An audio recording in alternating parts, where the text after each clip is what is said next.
निवडणुकीपूर्वी शक्तीपीठ महामार्गाच्या विरोधातली भूमिका मी घेतली होती आणि त्याचा यलगार कोल्हापूरपासून सुरू केला होता.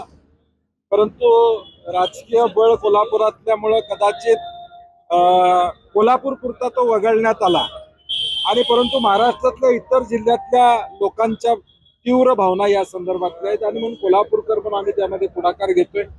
कारण की शेवटी रस्ता सांगलीपर्यंत येणार आणि एकदा सांगलीपर्यंत आला तर मग कोल्हापूर का नाही म्हणते असं उद्या होणार आहे. आम्हाला माहित आहे की आता ते सांगलीपर्यंत आणायचं आणि मग एकदा सांगलीत आला की मग कोल्हापूर राहिलेलं का करत नाही तुम्ही, आणि म्हणून परत आमच्या माती तो रस्ता मारला जाणार शेतकऱ्यांच्या, पण आम्ही हा बैठक ठेवलेली आहे. खरं तर शक्तीपीठ महामार्गावरून महायुतीच्याच लोकप्रतिनिधींमध्ये मतांतर दिसत आहे.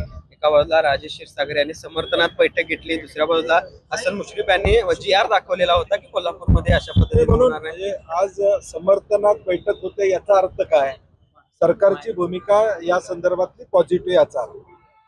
2013च्या भूसंपादन कायद्यामध्ये अशा लिनियर प्रोजेक्ट्सना सवलती दिलेल्या आहेत. त्यामुळं इम्पॅक्ट असेसमेंट, एन्व्हायरमेंटचा काय परिणाम, झाडं किती तोडली जातील, शेतीचं काय नुकसान होणार आहे याचा विचार सरकार करणार नाही. हा रेटून नेण्याचा प्रकल्प आहे. आम्हाला कळत नाही नागपूर रत्नागिरी हायवे असताना या हायवेची गरज काय. सांगोला असू दे, सोलापूर असू दे, या जिल्ह्यामध्ये ज्या शेतकऱ्यांच्या जमिनी नागपूर हायवेसाठी गेलेल्या आहेत त्यांच्याच जमिनी पुन्हा जात आहेत.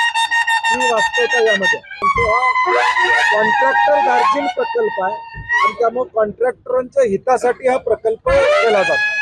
साहेब, आज एक फोन व्हायरल होतो शिवसेनेच्या, सत्तेचा गैरवापर कसा केला जातो याचं उदाहरण यामधून दिसतंय. मला वाटते जिल्हा पोलीस प्रमुखांनी याची दखल घ्यावी आणि योग्य ते कारवाई करावी. कायदा सुव्यवस्था असेल तर कारवाई होईल.